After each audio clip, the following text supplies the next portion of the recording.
Hi everyone, good evening and welcome to one more live event on BND TV. Today we are going to talk about a very interesting aspect of ourselves. We all have a body.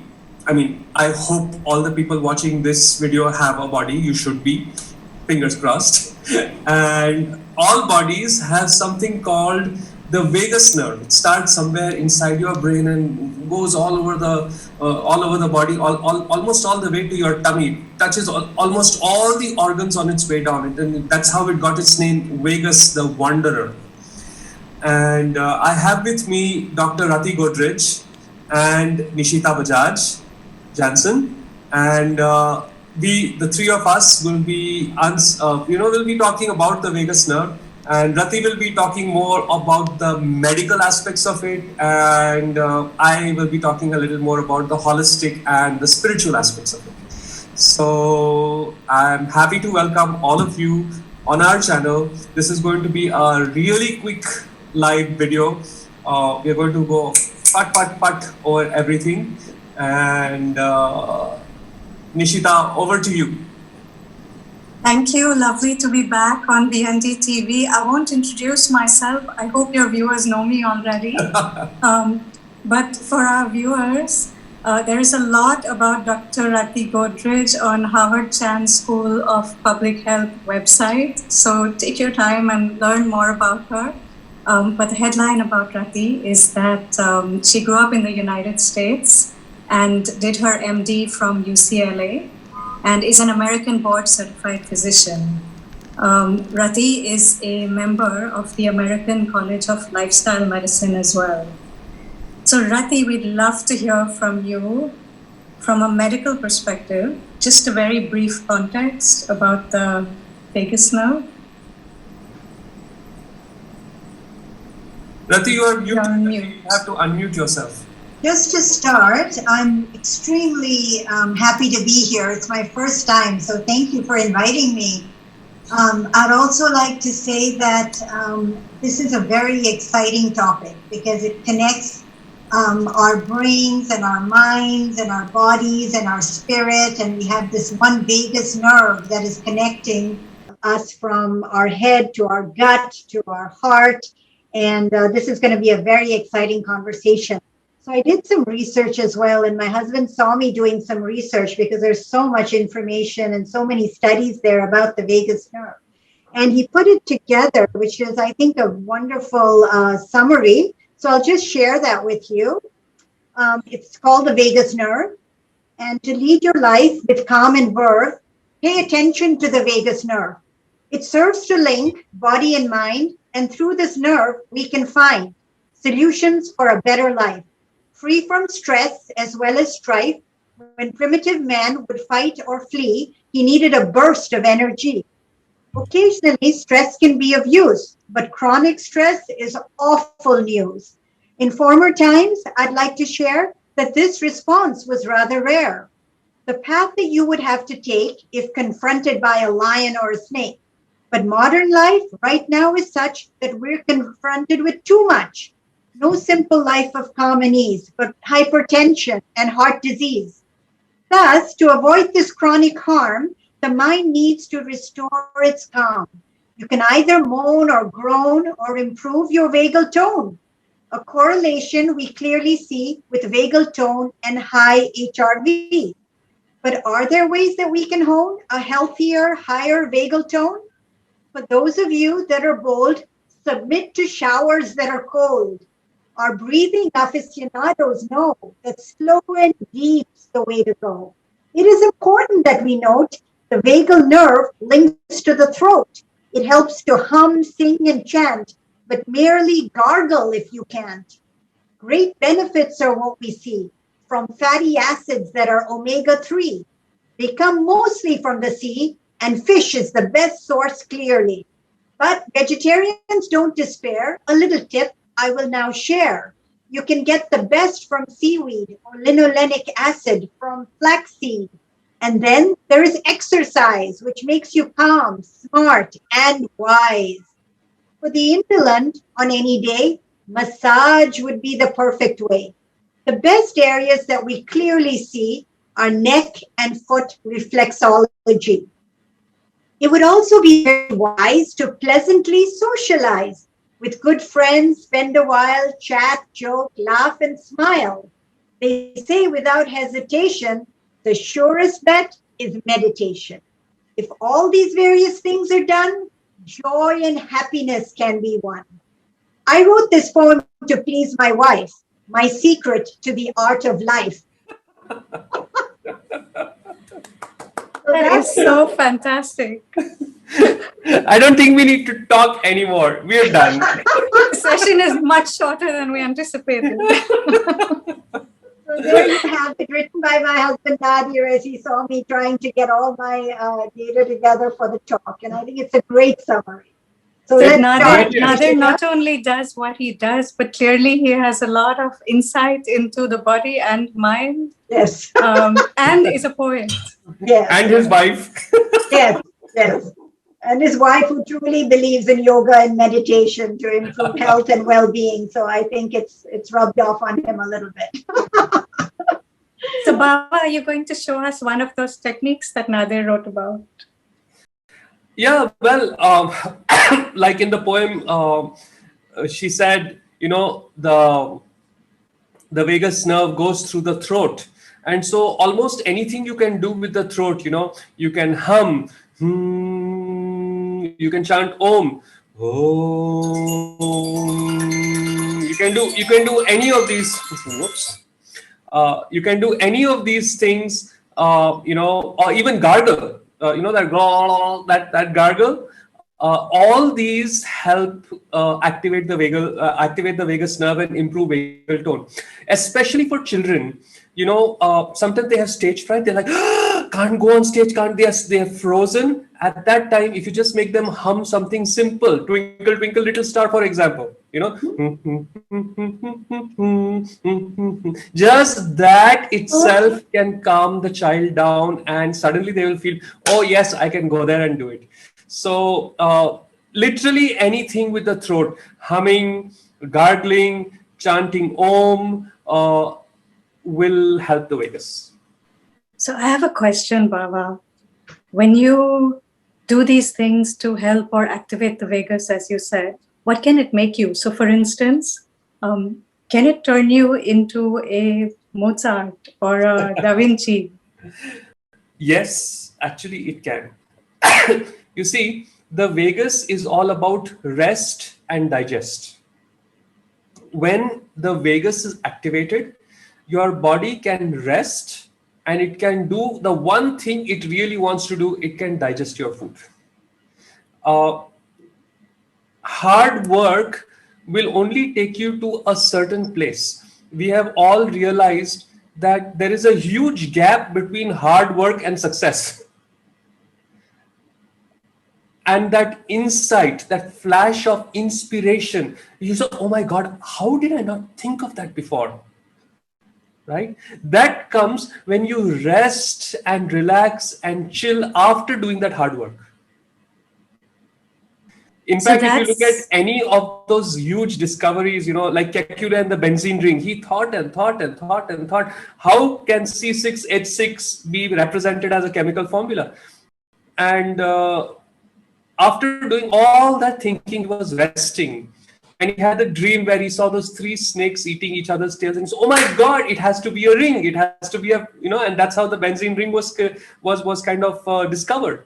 And now, if you had not done the hard work and you had just rested, then you would have got that dream of three snakes eating each other, and what a weird dream, right? But that flash of inspiration, that insight, comes when you are rested, when you are relaxed, and that happens when the vagal tone is enhanced, when the vagus is active.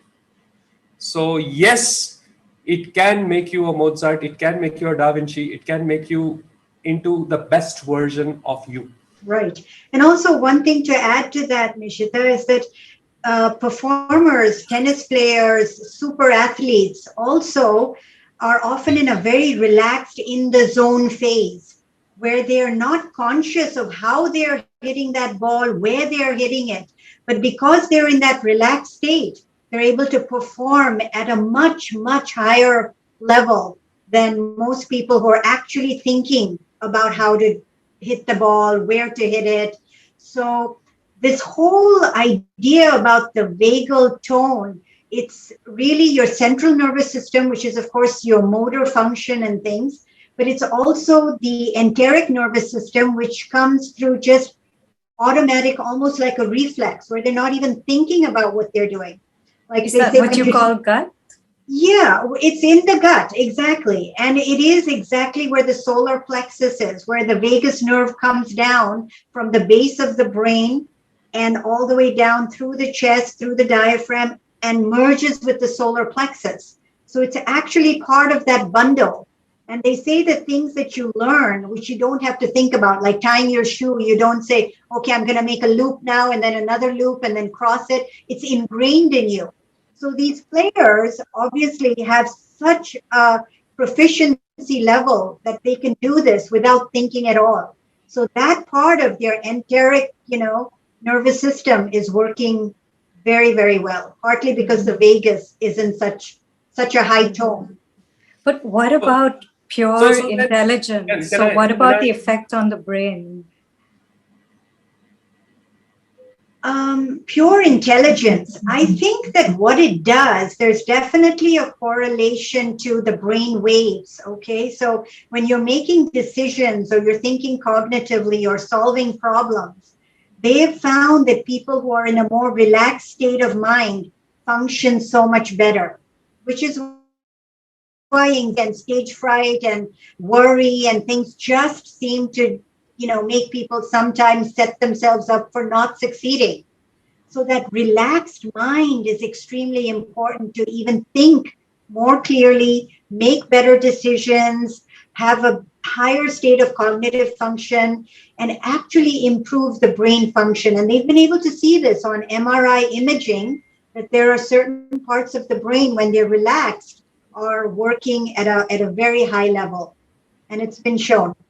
So I do think that in terms of intelligence as well, one can do more when the vagus nerve is activated and you're in that relaxed state of rest and digest, as opposed to the fight and flight, which is your sympathetic system, which of course leads to a lot of high stress levels and high hormonal cortisol and other things, which they have now found actually can affect your health and cause many other mental and physical diseases, because it sets it up to have a lot of inflammation in your system. And now most things are coming to diseases being caused by inflammation. And the one thing that the vagus nerve does is not only does it activate the parasympathetic system, but it actually balances how your immune system works in your body. So you find that people's immune systems are better, for example, if they meditate or, do deep breathing, and they function much better. Right. So I'm hearing a lot about, Bawa, you'd like to share something? Yeah, I would like to say something.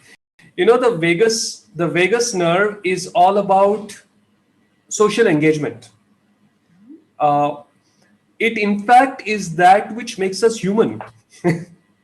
The ability to be in love, the ability to learn, the ability to appreciate beautiful music, the ability to cook and enjoy great food. All this and more, or what we call the higher functions of being human, happen only when your ventral vagus is activated. Isn't that amazing? So all that Rati said, where the parasympathetic and the sympathetic, that balance that happens. It is so amazing that there is this one nerve that runs through our body, which, from reading whatever I have read and in my understanding as a very lay person, actually makes us human. So the vagus nerve is that which allows us to engage socially, allows us to have a conversation like this, allows you who are listening to me and Rati and Nisheeta appreciate it. It shows that your vagus is activated, and this can only happen when you are relaxed and calm. Right. And the real beauty of it, I think, is that it's really a two-way street. It's the emotions and the positive, the deep breathing, the positive emotions, the meditation, all of that improves your mind and your emotional state, and your emotional state also helps Exactly. your vagus nerve. So it really is, a bi-directional, two-way street when you're dealing with the vagus nerve, which is phenomenal. Connects the mind, the body, the different organs, the hormones, the reflexes. I mean, there's so many things that are related to it. That's fascinating. Mm-hmm. So what I'm hearing also is that it really relaxes you. I understand that insight comes from a point of stillness and relaxation. And you also said it sharpens the brain. But let me put it out this way, Rati or Bawa, can you be a Sherlock Holmes and a Da Vinci? Both. For being either or Sherlock Holmes or Da Vinci, you still need an activated ventral vagus. To be a Maradona for that matter, or to be a Vladimir Horowitz, one of the greatest pianists who was there, you need an activated ventral vagus. To be a sports person, a Sunil Gavaskar or Roger Federer, Roger anybody. Federer. The whole thing about the ventral vagus is you should be feeling safe and secure. The moment you feel threatened in any way, your sympathetic nervous system kicks in, the vagus goes for a toss, and you go into fight or flight. Your body is suffused with a cocktail of chemicals, adrenaline, cortisol, all those kind of things. And even that is kind of a self-reinforcing system. That have you noticed on certain days, you get irritated in the morning and then everything irritates you during the day? It's because you started with some extra squirts of those chemicals, and that just keeps you on the edge. Mm-hmm. Unless you've done the Sudarshan Kriya. And at that point, I was just going to say, if you do the Sudarshan Kriya, if you meditate, then you kind of neutralize those chemical imbalances that are there. And Rati put it so beautifully. It's all about balance. Right. The body, the brain realizes that, oh my God, there is no real threat here. I can chill, I can relax. And the moment that happens, you become human again. You are no longer a frightened animal trying to run away from a predator. So here again, I'm hearing a lot about the vagus relaxing us. When I come to the Art of Living ashram, I see people bouncing with energy. It's infectious. So help me reconcile the two, relaxation and safety. The moment you feel safe and non-threatened, the vagus activates. So even in when you are say playing a football match with the million people watching you, the reason why you perform over there is because your vagus is activated. There is a wonderful theory called the Polyvagal theory by a doctor called Dr. Stephen Porges, who has reconciled this. It's a very good question, Nisheeta. That if the vagus is supposed to be just about rest and relaxation, then how can a person who is in obvious stress, when performing, say, on the stage or playing football or playing cricket, how do they perform? It's about the feeling of safety. They know that there are certain rules that are going to be followed, and everything happens in that framework. And that again activates the ventral vagus, and as Rati put it earlier, allows you to perform at your best, be really the best you can, where you can be in that flow where you don't need to even think. When I play the piano, there are certain pieces I don't need to think when I'm playing. It's automatic, and it's super relaxing. And that's when I'm in the flow, I'm in the zone, and my ventral vagus is activated. Very activated, yes. And I think the Renaissance men did a lot of things. They were artists and musicians and sculptors, and I think they were in a constant state of being able to be relaxed and perform and be creative. And It's now with, I think, current stresses and pressures and things like that, that we almost don't allow ourselves that breadth of excellence through a variety of different fields. But is it possible? I think it definitely is. So would you say all these Renaissance people, as you were talking, Rati, I suddenly realized they were all usually sponsored by the king. Their needs were taken care of. They lived very nice lives, and therefore they could create. Yes. Yes. Even in the Indian tradition, it says the Rajguru, the guru is completely taken care of by the king. Yes. So the king provides for the guru, and the guru becomes the guidance for the king. Right. Right. So to meditate, to be able to meditate, that sense of security, the sense of not feeling threatened at all, the sense of being safe, is what fires the ventral vagus and allows you, like I said, to be the best version of who you can be. That's fantastic, right? So would you say medically that it does something perhaps to the way you look as well? Maybe, we all tend to look a bit younger than what we actually are. Definitely. I think there's always been that understanding that people who are at peace and calm are happier, look better. They're not weighed down by stress and by the weight of the world on their shoulders, and they can actually physically look older, wrinkles form and things. So they have found that people who do Sudarshana Kriya, and this is actually documented, which I found most interesting, that you do a lot of your repair at night when you sleep. Your DNA gets repaired when you're sleeping, which is why sleep is extremely important as well. And your inflammatory markers come down when you're sleeping. So they found that people who do the Sudarshana Kriya actually have many, many more of those enzymes that repair your DNA, just as it does in sleep. So whether you're meditating, doing deep breathing, you're actually, those genes which are needed for repair are activated by these enzymes called superoxide dismutase. And there's more of that in people who meditate. So yes, they do look younger. They usually, I think, are more, comfortable and peaceful, and you can see it physically.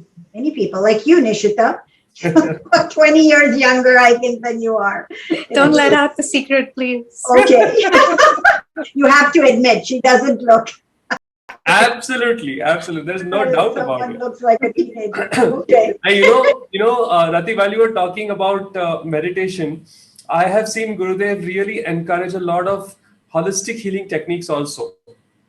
I myself practice craniosacral therapy, which is such a beautiful way of relaxing the vagus. Yes. In fact, on our craniosacral therapy training session, we have an entire seminar, a full 5-day seminar. The name of the seminar happens to be the name of this talk, Mission Vegas. Okay. And we teach our participants how you can deeply relax anybody, however stressed they are, through that Vegas protocol that Dineshmi and Dr. Ankita Delia developed. Right. It's really interesting. Sometimes I feel CST is just assisted meditation. Right.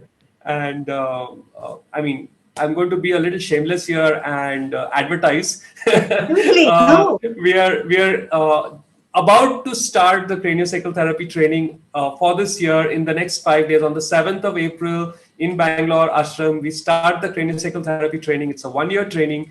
And one of the things you are going to learn as a CST practitioner is how to activate the ventral vagus, how to bring a sense of peace, wellness, and integration to anybody who might be your client. So right. if you would like to learn that, the website is sstcha.com, Shri Shri Tattva Center of Healing Arts, sstcha.com. We'll leave it in the comments below. And while I'm on this advertising spree, I hope you are enjoying our little talk. And I know you are. And so please like, subscribe, share, comment. Let us know what you think. Let us know what other topics we should be talking about.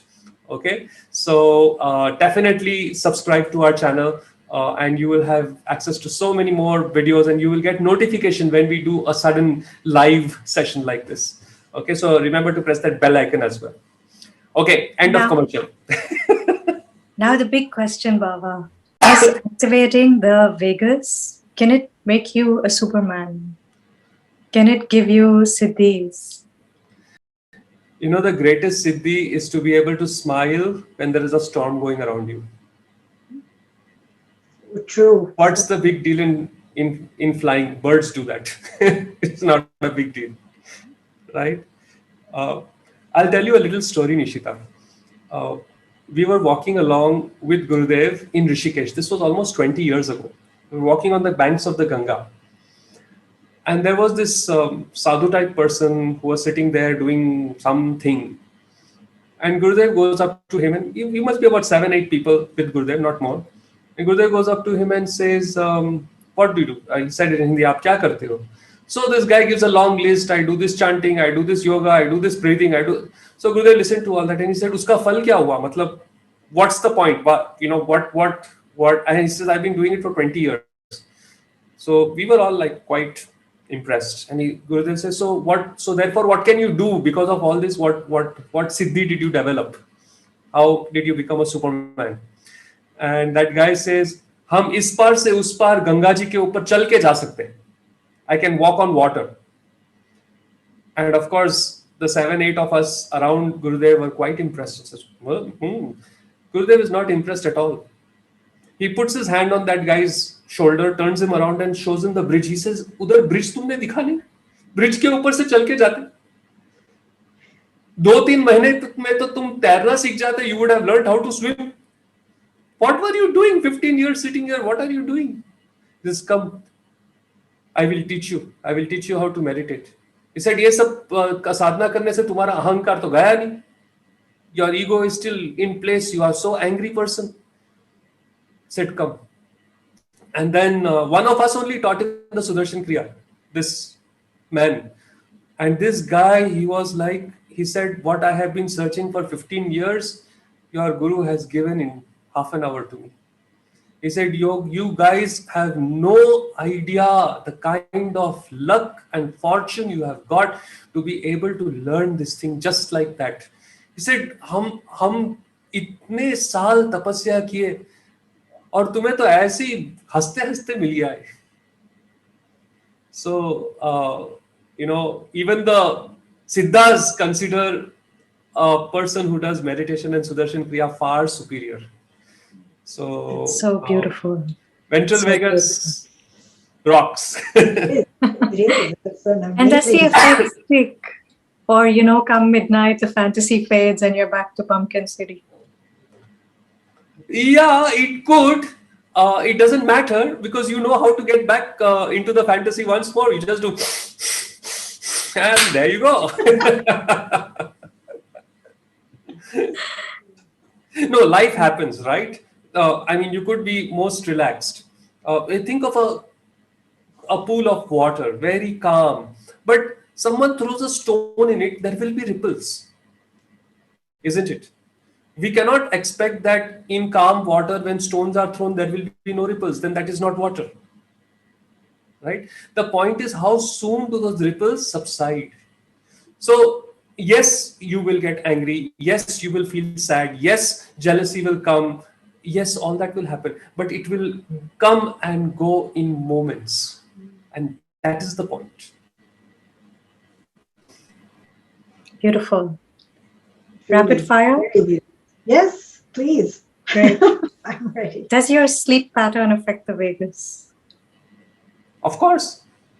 And the other way around, the Vegas affects the sleep pattern. One more advertisement there then. In our book, Sleep Your Way to Success, which is coming in September, October this year. And in our book, Happiness Express, we have talked a little bit about the vagus nerve. And you will learn how sleep affects Vegas and Vegas affects sleep. Of course it does. And food? Rati, would you like to answer that Yes, one? yes, absolutely. Food, definitely. I think that there are many different foods. I think the poem also mentioned omega-3 fatty acids are extremely good for activating your vagus. So flax seeds, for those who are non-vegetarians, fish. I think also the polyphenols, which are things like tea, how they say tea can be very calming and very soothing and very good. So tea, there you go, exactly. Then I think there are foods that are rich in tryptophan, milk, for example, and it's often known that people should have milk before they go to sleep. That's partly to put them in that relaxed state. So that's something else. And the last thing I would say is probiotics have been shown to do that. Very so we important. have fermented foods like sauerkraut and yogurt and kefir and things like that have been shown to be very, very good to stimulate the vagus. So I'd recommend all of those, actually. If you want to. And amazingly, most of these food are actually tasty. Yes, absolutely. Absolutely. No, they're very good for you, and I think it's very healthy to have them regularly.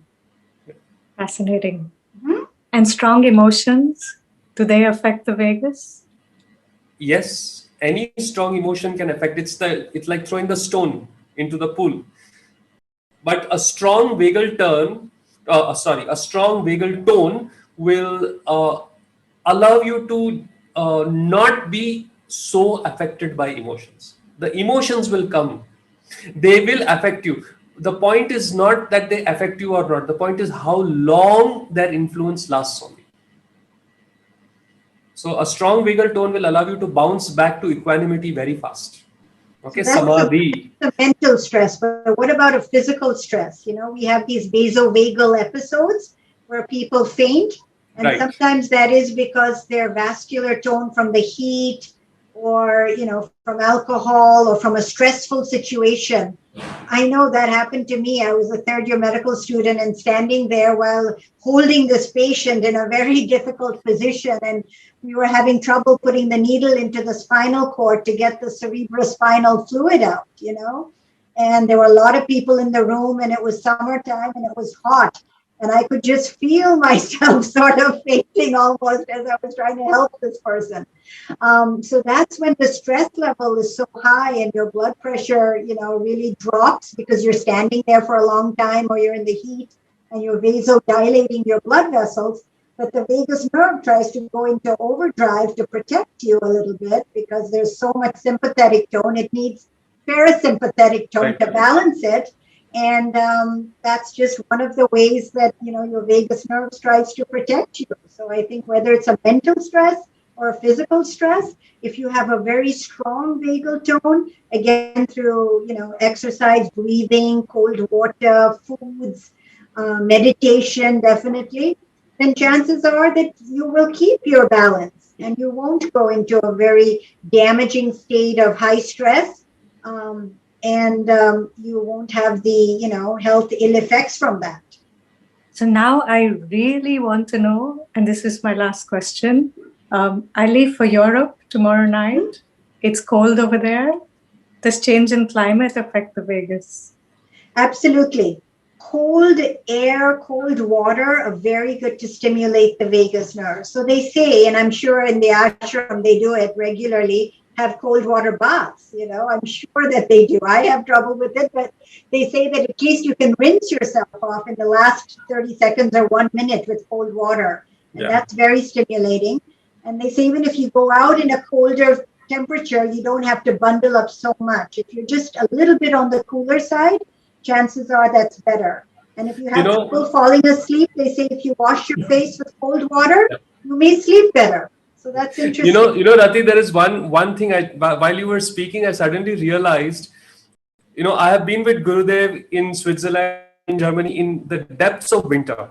Mm-hmm. And he will not even have a shawl on him. Really? He will go out and he will be wearing this light shawl. And I mean, you can check out the photos on the net. Wow. You see, people are all bundled up with, earmuffs and, like all that thing. And he's just like, it's spring. And now I correlate, because his ventral vagus is so strong, the cold doesn't affect him at all. Absolutely. So there you are, Nisheeta, one more superpower coming your way. There you go. Perfect. Living, breathing example of that, right? Absolutely. This has been such a fascinating conversation. So happy to have done this together. And I have packed for my holiday, but I'm going to repack with the list of things you talked about, flax seeds and so on. So look forward to. And I want to share one more very quick exercise for the ventral vagus. I've made a separate YouTube video about it, but I want to show it here again. So this is a very simple thing. You take your first finger, your index finger, and you put it behind your ear. All right, and the rest of your fingers can be just resting on your face. You could even keep your face like that, and like really nobody knows. So you know, just behind your ear there is quite a hard bone. If you just come down, you will see a soft spot there. Okay, so your finger is lightly resting on that soft spot. Make sure it is light. It's a very delicate area of your head. So just lightly resting, and with your other hand, your first index finger is sitting on your bone here. I don't know what you call it, the wrist bone. Okay, so your first finger is sitting on your wrist bone, and the rest of the fingers can be how they want to be. And just sitting like this will calm you down. It is another way of activating the vagus. So if you are feeling, especially for people who get, you know, panic or anxiety attacks, if you feel an attack coming on, just sit like this for a few minutes, 5, 6, 7 minutes, and it will help you big time. Okay? It works. I can feel it now. Yeah, you just it just relaxes you. And Nisheeta, for people who cannot meditate, you know, sometimes too many thoughts going on, just doing this before meditation will help as well. Okay. Because it really calms you down. The other thing that you can do, and Nisheeta, this is for you as you travel at high speeds. You know, human bodies were not built to travel at very high speeds, at jet speeds. So a lot of what in Ayurveda is called Vata is generated. A lot of the wind element in the body is generated, and this can again throw off the vagal tone. So the easiest thing to balance your Vata is you take your first finger and put it at the bottom of your thumb and let the thumb just rest over it, and do that on both the hands, and just sit and breathe 10-15 times. And the other fingers are not necessarily stretched, they can be just relaxed as they are. You just sit and breathe 10-15-20 times. Maybe throughout the flight you could keep doing this. You will be amazed at how fresh you feel when you get off. Inhalation and exhalation both are deep? Yes, slow? both. Just inhalation and exhalation, just keep it there and just breathe for a few minutes, 5-10 minutes. But while you are flying, especially when I fly, I usually hold my hand in this mudra for a long time. I just keep it like this.